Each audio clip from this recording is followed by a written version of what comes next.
Well, today I'm going to talk about our final part about our case called the monster of Cañaduzales. The first is remember that in Colombia hearings have a stage for criminal proceedings in general. This is how the Colombian Penal Code is designed, and this basically works like this to guarantee the human rights of the person who is being accused of committing a crime. For this reason, in our final project, what we had to do was recreate, can you see in this video, the hearings of the case of Manuel Octavio Bermúdez, the case known as the monster of Cañaduzales.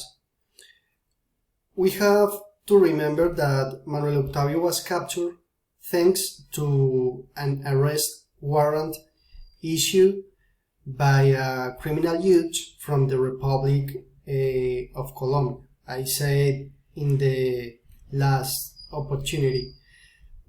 So after being captured, Manuel Octavio was taken to a youth for the guarantees control hearing.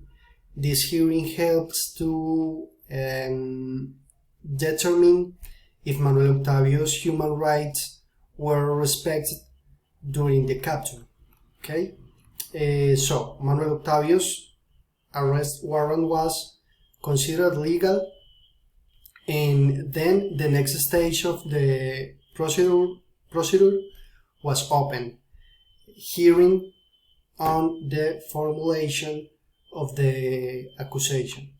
This is a hearing where the person who has been captured is informed that there are criminal charges against him, and from that moment on, he will be called with a term used in criminal law as accused.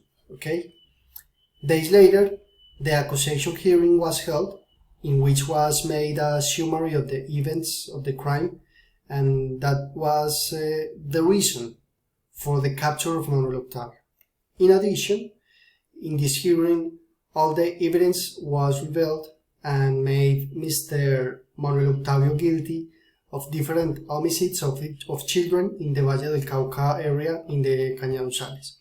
Finally, the last stage of the trial was carried out, the oral trial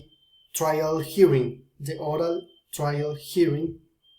This hearing is the most important in criminal law because here the witnesses are heard and all the evidence collected is evaluated.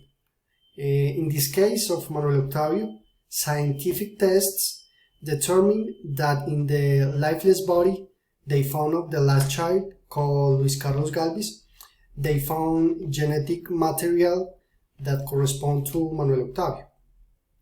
In addition to several witnesses who claim to have seen Manuel Octavio for the last time with the murdered child. Finally, the same Manuel Octavio confessed that he had executed the crimes, and for this he was sentenced to 26 years in prison. So this is all. Thanks for your attention. Goodbye.